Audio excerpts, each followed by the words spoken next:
अस्सलाम वालेकुम everyone and welcome back to my channel. उम्मीद करती हूँ कि आप सब बहुत अच्छे होंगे और अल्हम्दुलिल्लाह मैं भी बहुत अच्छी हूँ।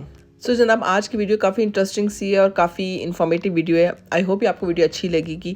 देखें, यूके में इस वक्त जो भी है ना, ये यूके जो लोग आना चाहते हैं या आने का सोच भी रहे हैं, उन सब का जो एक अल्टीमेट गोल है ना, वैसे बहुत कम लोग ऐसे होते हैं जो यूके आए और फिर क्या हम यहाँ से वापस जा रहे हैं। ऐसा नहीं कह रही कि होते नहीं है, बिल्कुल भी, डेफिनेटली ऐसे लोग भी होते होंगे, लेकिन मेजॉरिटी का जो पर्पज़ होता है ना यूके आने का, यहाँ पढ़ने का, यहाँ जॉब ढूंढने का, जो भी मतलब वो काम कर रहे होते हैं, उनका अल्टीमेट गोल यही होता है कि वो यहाँ की रेजिडेंटशिप हासिल करें। अब बहुत से लोग ये सोचते हैं कि यार रेजिडेंटशिप हासिल करने के बाद हमें फ़ायदा क्या होना है, क्या ज़िंदगी में ऐसा है जो चेंज हो जाएगा।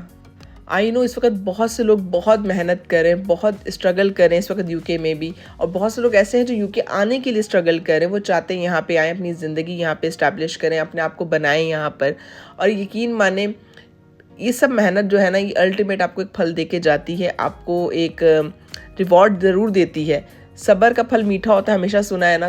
तो रेजिडेंटशिप जब किसी कंट्री की आप हासिल कर लेते हैं तो यकीन माने ये जो मुहावरा है, कहावत है, जो भी व्हाट्सएवर, सच साबित होती है कि सब्र का फल बहुत मीठा है। सो आज के व्लॉग में हम यही बेनिफिट डिस्कस करेंगे कि यूके की नेशनलिटी मिलने के बाद आपको क्या क्या फ़ायदे हो सकते हैं। आप जो पिछले 6-7 साल से लगे हुए दिन रात एक करें मेहनत करके, तो आपको उसका अल्टीमेट क्या रिवॉर्ड मिलेगा, क्या आपकी ज़िंदगी में चेंज आएगा। लेकिन अपनी वीडियो पे फर्दर बात करने से पहले as always I would say please do like and share this video. अगर आपको वीडियो का कंटेंट अच्छा लगता है तो अपना फीडबैक भी मुझे ज़रूर दीजिएगा, और आपने चैनल को सब्सक्राइब भी ज़रूर करना है। और अगर आपने बेल आइकन का बटन प्रेस नहीं करा तो आपने उसको भी प्रेस करना है, ताकि मेरी आने वाली वीडियोस का आपको नोटिफिकेशन मिलता रहे। Thank you.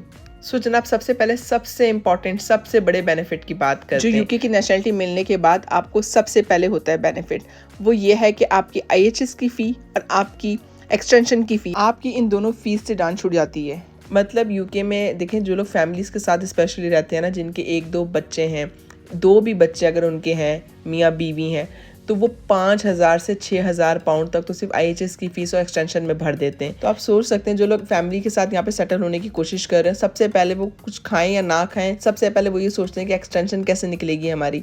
एक्सटेंशन के लिए पैसा वो पहले दिन से जोड़ना शुरू कर देते हैं। अब तो IHS की फ़ीस भी इतनी ज़्यादा हो गई है कि आप पहले दिन से 100-100 पाउंड बचाना शुरू करें तो 4 बंदों की जाके IHS फ़ीस जमा होती है यहाँ पर। तो यूके में रहते हुए किसी भी इंसान के लिए सबसे बड़ा रिलीफ यही है कि अब उसे एक्सटेंशन नहीं करवानी, अब उसे IHS की फ़ीस नहीं भरनी, बल्कि उसने जो पैसे जोड़े हुए वो किसी और जगह यूटिलाइज कर सकता है। जस्ट सपोज उसने घर बाय करना है तो वही जोड़े हुए पैसे अपने घर के डिपॉजिट में दे सकता है। यूके की सिटीजनशिप मिलने का दूसरा बड़ा फायदा ये है कि जब आपके पास वीज़ा होता है किसी भी किस्म का यूके में, तो आप पे रिस्ट्रिक्शन होती है कि आप इतने अरसे तक यूके से बाहर रह सकते हैं। इससे ज़्यादा अरसे तक बाहर रहेंगे तो आपकी नेक्स्ट एक्सटेंशन में आपको प्रॉब्लम आना शुरू हो जाती है। और ऑल टुगेदर आप 1 साल के अंदर 180 डेज़ बाहर रह सकते हैं यूके से, अगर आपने नेक्स्ट एक्सटेंशन करवानी है। क्योंकि अगर आप 180 डेज से ज़्यादा रहते हैं मुल्क से बाहर, तो होम ऑफिस आपको इजीली एक्सटेंशन ग्रांट नहीं करता, बहुत दफ़ा वो रिजेक्ट भी कर देता आपकी एक्सटेंशन को। बट लेकिन जिस दिन आपके हाथ में यूके की सिटीजनशिप आ जाती है, उस दिन से आपके पास ये फ्रीडम होती है कि आप जितना अरसा चाहें आपने यूके से बाहर रह सकते हैं, अपनी होम कंट्री जा सकते हैं, अपनी फैमिली के साथ टाइम स्पेंड कर सकते हैं, चाहे तो 6 महीने लगाएं, चाहे साल लगाएं। आपकी नेशनलिटी को कोई फ़र्क नहीं आता, कोई आपको कुछ कहता नहीं है। जब आप जाना चाहें मुल्क से जा सकते हैं, जब भी वापस आना चाहे आप मुल्क में वापस आ सकते हैं। यूके की नेशनलिटी का तीसरा बड़ा फ़ायदा ये है कि जब आप किसी भी किस्म के वीज़े पे यूके में रह रहे होते हैं, लाइक स्टूडेंट वीज़ा हो गया, स्किल्ड वीज़ा हो गया, या किसी और भी वीज़ा कैटेगरी पे अगर आप यूके रह रहे हो, तो आपके BRP पे बड़ा साफ लिखा हुआ होता है नो पब्लिक फंड्स। इसका मतलब होता है कि यूके में किसी भी किस्म का जो बेनिफिट्स मिलते हैं लो इनकम ग्रुप वालों को, वो आप एक्सेस नहीं कर सकते। पर जब आपको नेशनलिटी मिल जाती है और आपको अगर ज़रूरत पड़ जाती है इन बेनिफिट्स की, खुदा ना खास्ता आपको कोई डिसेबिलिटी हो जाए, आप बेरोज़गार हो जाए, या कोई भी ट्रबल आपके ऊपर आ जाए, तो आपकी बैकअप पे ये बेनिफिट्स होते हैं जो आपको सपोर्ट करते हैं। इन बेनिफिट्स को हासिल करने का भी एक एलिजिबिलिटी क्राइटेरिया, अगर आप उसको मीट करते हैं तो ही आपको बेनिफिट्स मिलते हैं, अदरवाइज आपको बेनिफिट्स नहीं मिलते। क्योंकि ये बेनिफिट्स बनाए उनके लिए गए जो लो इनकम ग्रुप से बिलोंग करते हैं, या जिनको खुदा न खासा किसी किस्म की ट्रबल है ज़िंदगी में, कोई बीमारी है, कोई इलनेस वगैरह है। और यूके की गवर्नमेंट बहुत सारे बेनिफिट्स प्रोवाइड करती है, जिसमें से चंद एक मैं यहाँ बताती चलती हूँ। इंशाल्लाह बाकी मैं डिटेल में वीडियो बनाऊंगी तो आप उसमें देख लीजिएगा।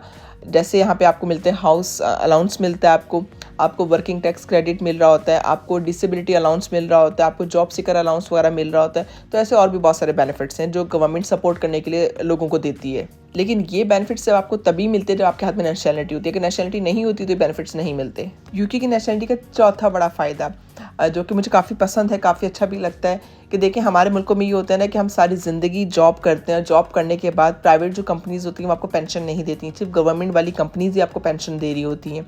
लेकिन यूके में बेनिफिट ये होता है कि एज़ लॉन्ग एज़ आपने 10 साल जॉब करी अपनी ज़िंदगी में यूके में रहते हुए, आपको स्टेट पेंशन मिलती है और स्टेट पेंशन डिफरेंट होती है कंपनी पेंशन से। यहाँ पे आपको कंपनीज़ भी पेंशन प्रोवाइड करती हैं, जो प्रोवाइड करती हैं, आई मीन सब नहीं प्रोवाइड करती, बहुत सी प्रोवाइड करती हैं, बहुत सी नहीं प्रोवाइड करती हैं, डिपेंड कंपनी टू कंपनी। लेकिन स्टेट पेंशन ज़रूर आपको मिलती है अगर आपने इस मुल्क में काम किया है। तो मुझे ये काफ़ी एज अ रिलीफ लगता है कि भाई बुढ़ापे में आपको किसी के आगे हाथ फैलाने की ज़रूरत नहीं है, अपने बच्चों की तरफ देखने की ज़रूरत नहीं है।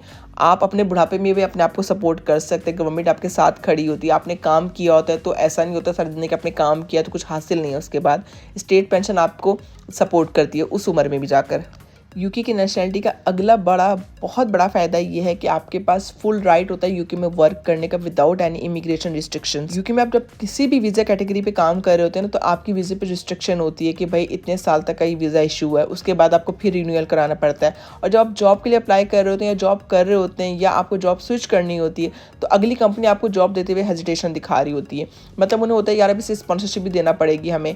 बहुत सी कंपनीज नहीं कंफर्टेबल होती किसी को स्पॉन्सर करने में। बहुत सारी कंपनीज यहाँ यूके में ऐसी हैं जो बिल्कुल भी स्पॉन्सरशिप नहीं देती। जैसे सपोज एक ही जॉब के लिए 2 बंदे अप्लाई करते हैं, एक बंदा वो जो यहाँ का ब्रिटिश नेशनल है, दूसरा वो जिसके पास वीज़ा है या फिर उसको स्पॉन्सरशिप चाहिए, तो कंपनी उसको प्रेफर करेगी जिसके पास नेशनलिटी है, जिसको उन्हें स्पॉन्सर ना करना पड़े। सो ब्रिटिश नेशनलिटी आपको ये फ़ायदा देती है, ये राइट देती है कि आप अपनी मर्जी से किसी भी कंपनी में किसी भी पोस्ट पर अप्लाई कर सकते हैं as long as you are qualifying for that. British nationality का अगला बड़ा फ़ायदा कि भाई आपके पास अगर ब्रिटिश नेशनलिटी है तो दुनिया आपके लिए खुली हुई है। ऑलमोस्ट कोई 190-200 कंट्रीज़ ऐसे हैं जिसमें आप वीज़ा फ्री ट्रैवल कर सकते हैं, जिसके अंदर बड़े बड़े मुल्क शामिल हैं like America, Canada, Australia, Malaysia, Singapore, Switzerland, any European country. इसके अलावा दुबई और जितने भी एमिरेट्स के स्टेट्स हैं, आपके पास जीसीसी कंट्रीज़ हैं, आप कहीं भी जा सकते हैं। आपको किसी किस्म की वीज़ा की टेंशन नहीं होनी, बस आपने सामान पैक करना, टिकट कराना और ये जा वो जा। और ये पर्क आपको तभी मिलता है जब आपके पास नेशनलिटी हाथ में हो, अदरवाइज पहले आपने वीज़ा फीस भरनी होती है, फिर आपने कहीं जाना होता है।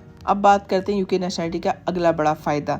देखिए आप जब स्किल वीज़ा कैटेगरी में यूके में काम कर रहे होते हैं ना तो आप बहुत रिस्ट्रिक्टेड होते हैं। मतलब जब आप यहाँ पे अपने बिजनेस स्टैब्लिश करना चाहते हैं ना स्किल्ड वीज़ा पे रहकर, तो आपको बहुत कॉम्प्लिकेशन फेस करना पड़ती है। डिफरेंट रूल्स हैं यहाँ पे जो आपको फॉलो करना पड़ते हैं। 20 आवर्स से ज़्यादा आप काम नहीं कर सकते अगर आप ऑलरेडी किसी स्किल्ड वीज़ा पे यहाँ पे काम कर रहे हैं। इसके अलावा सेम वीज़ा कैटेगरी पे काम करना हो तो और भी बहुत से रिस्ट्रिक्शंस हैं जो आपको कंसिडर करना पड़ते हैं before you try to open your own business here. लेकिन अगर आपके पास नेशनलिटी होती है तो आपके पास ये पर्क होता है, ये बेनिफिट होता है कि आप किसी भी किस्म का बिजनेस और कोई भी बिजनेस यहाँ पे स्टैब्लिश कर सकते हैं। चाहे तो आप 2 फुल टाइम जॉब करें, if you can manage only. मतलब आप कैसे कर सकते हैं, डेफिनेटली नहीं कर सकते, जस्ट एन एग्जांपल कि आप चाहे तो फुल टाइम जॉब करें, उसके साथ फुल टाइम आप बिजनेस भी रन कर सकते हैं, कोई रिस्ट्रिक्शन नहीं होती आपके ऊपर। यूके की नेशनलिटी का अगला बड़ा फ़ायदा ये है कि अगर आपके पास नेशनलिटी है यूके की या अगर आपके पास ILR भी मौजूद है, तो अगर आपका कोई बच्चा यूके में पैदा होता है उसको किसी किस्म की एक्सटेंशन के चक्कर में नहीं पड़ना पड़ता, इन द सेंस कि आपको उसकी एक्सटेंशन नहीं कराना पड़ती, आप पैसे सेव करते हैं। अदरवाइज जब कोई फैमिली यूके मूव होती है अपने बच्चों के साथ तो वो बच्चों की एक्सटेंशन के अलग पैसे भर रही होती है।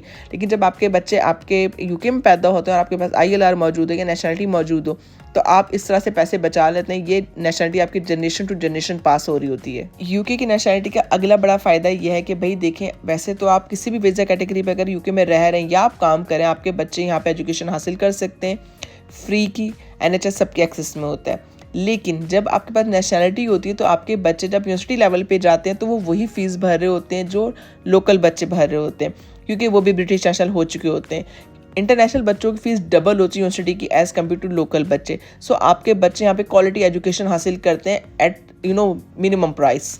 ऑल्दो मुझे मिनिमम प्राइस कहना नहीं चाहिए टू बी ऑनेस्ट, क्योंकि अब लोकल बच्चों की फ़ीस भी 10-12 हज़ार पाउंड हो चुकी है।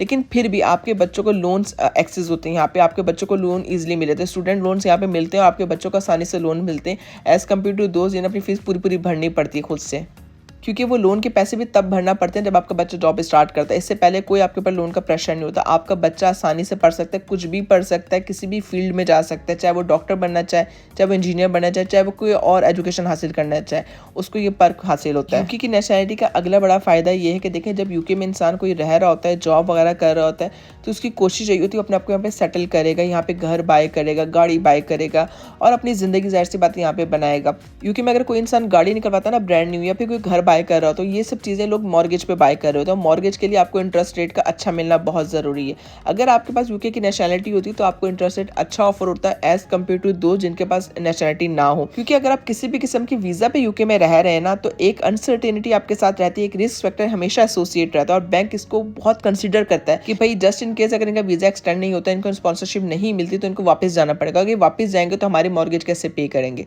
तो बैंक अपना ये फैक्टर सामने रखता है, अपना बेनिफिट सामने रखता है, और फिर आपको वो interest rate comparatively high offer करता है एज कम्पेयर टू दोज जिनके पास नेशनलिटी होती है। सो जनाब, ये थे चंद एक बेनिफिट्स जो यूके की नेशनलिटी आपको प्रोवाइड करती है। इसके अलावा भी यूके की नेशनलिटी आपको बहुत कुछ देती है, like quality of life provide करती है। आप कुछ भी कहें, यूके की लाइफ फिर भी बहुत बेहतर है उन तमाम थर्ड वर्ल्ड कंट्रीज से जिसमें लोग अभी सफ़र कर रहे हैं, जहाँ पे कोई सोशल सिक्योरिटी नहीं है, यहाँ पे कोई जस्टिस सिस्टम नहीं है। आप अपने फ्यूचर को लेके हमेशा एक इनसिक्योरिटी का शिकार रहते हैं। आप ये देखें, हमारे मुल्कों में पढ़ना तक मुश्किल है। मतलब एक इंसान जिसके 3 या 4 बच्चे, एक इंसान कमाने वाला 4 बच्चों को कैसे पढ़ाएगा। अगर 2 इंसान भी कमा रहे हैं तो प्राइवेट स्कूल्स की फीस अफोर्ड नहीं होती, जहाँ पे 30-30, 40-40 हज़ार एक बच्चे की फीस है। एटलीस्ट यहाँ आपके बच्चे क्वालिटी एजुकेशन हासिल करते हैं। और देखें, माँ बाप का इतना ही फ़र्ज़ होता है कि अच्छी तरबियत दें, अच्छी तालीम दें, उसके बाद औलाद का अपना नसीब होता है। तो यूके एटलीस्ट आपको ये तमाम जो बेसिक ह्यूमन राइट्स हैं ना, वो प्रोवाइड करता है। बाकी आई होप आपको आज का व्लॉग अच्छा लगा होगा। अगर आपको हेल्पफुल लगता है, इन्फॉर्मेटिव लगता है, तो आपने लाइक, शेयर एंड कमेंट ज़रूर करना है। और प्लीज़ आपने इस व्लॉग को अपने फ्रेंड्स एंड फैमिली मेम्बर के साथ शेयर भी करना है, specially with all those people जो इस वक्त यूके आना चाहते हैं और स्ट्रगल कर रहे हैं, ताकि उनको पता चले कि ये स्ट्रगल टेम्परेरी और रिवॉर्ड इसके बाद ज़रूर है आपके लिए। चलिए जनाब, इसी बात पे आज का ब्लॉग एंड करते हैं। इंशाल्लाह नेक्स्ट व्लॉग में आपसे फिर मुलाकात होगी। तब तक अपना बहुत ख्याल रखिएगा, मुझे दुआ में याद रखिएगा। टेक केयर, बाय बाय, अल्लाह हाफिज़।